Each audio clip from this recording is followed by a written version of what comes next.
That desperate search for missing teens in Washington, D.C. Nearly a dozen Black and Latina girls reported missing in recent days, and authorities are now trying to raise awareness. ABC's Lindsay Davis is in Washington with the very latest on this story. Good morning, Lindsay. Good morning, Amy. This is a storyline that primarily gained traction online, and there are those in social media who say that Tom Brady's missing jersey got more coverage than these missing girls. But D.C. police say it's not a matter that more girls are missing. They say they're simply doing a better job of getting the word out when people do go missing. These are the alarming posts catching the attention of social media users across the country. A series of tweets by Washington, D.C. police asking to help find nearly a dozen Black teenage girls reported missing over the course of just 3 days. All of a sudden, we started having a lot of young females missing. Those teens are among 38 people in total now listed as missing, some of them described as critically missing on D.C.'s Metropolitan Police site, many of them young Blacks or Latino teenage girls. Any child gone missing, it should be known that there's a possibility this child could be hurt. Hundreds of concerned citizens packed an emotional town hall meeting Wednesday night, worried all these vanished teens represent a disturbing spike in crime, and question if Black and Latino girls are being targeted. We can't go nowhere by ourselves. We can't do nothing because we have to get worried about somebody trying to take us. But city officials explain there aren't more missing teens, there's just more awareness. Part of a new effort by a police department often accused of overlooking cases of missing people of color. I just implemented a process to ensure that all critical missing persons receive the same level of police service and media attention. According to D.C. police, all 38 people currently missing walked away voluntarily, and 4 of the 8 in the initial tweet that garnered so much attention have since been located. But the concern is that those who are still missing may now be in real danger. When they go missing, guess what? You have a child out there, and there are people in our community that will prey on those children. The concern is if authorities don't publicize their cases, they could end up like 8-year-old Relisha Rudd.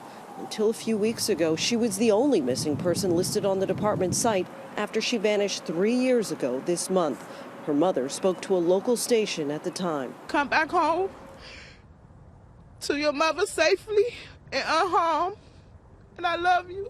Seen here just days before her disappearance, many felt Relisha's case didn't get enough coverage. She has never been found. That community had no idea that this was an issue that was going on in their own backyard. And by the police being transparent and putting out all missing person cases, it brings about awareness. Now, many of these cases don't end up rising to the level of an Amber Alert, and that's something that some in the Black community point to as a sign that when Black children go missing, they simply don't get the same attention and coverage as when white children go missing. But the police chief here points out that under the current guidelines, an Amber Alert can only be issued if it's believed that the child has been abducted or that they're in imminent danger of injury or death. Amy. All right, Lindsay, thank you. And joining us now is ABC News consultant and former FBI Special Agent Brad Garrett and ABC News senior legal correspondent Sunny Hostin. Thank you both for being with us. And Brad, residents in D.C. understandably alarmed at this news. What stands out to you about this particular case or these cases? Well, one of the keys, Amy, is actually figuring out, and the police chief alluded to it, as to who is actually in deep trouble while they're missing. 2,000 kids go missing a day. That's 800,000 a year. The vast majority within hours or days are found.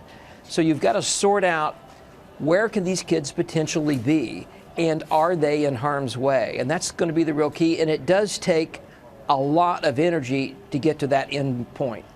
All right. And Sunny, we mentioned that residents are understandably alarmed, but they're also understandably outraged at the lack of attention these stories often get. Why the discrepancy? Well, there certainly is a disparity between when you have a missing person of color and a missing white person. Gwen Ifill, I think, coined the term missing white woman syndrome to explain this lack of coverage when there is a missing person of color. But I think it really starts in the way that they are classified. If someone is classified as a runaway, they certainly don't get media attention. They do not get police attention. They need to be classified very, very quickly as either missing or kidnapped, and then you will get the media attention that is needed. So it starts with law enforcement. I do believe that it starts with law enforcement, and this mislabeling between runaway and missing makes them more susceptible to human sex trafficking.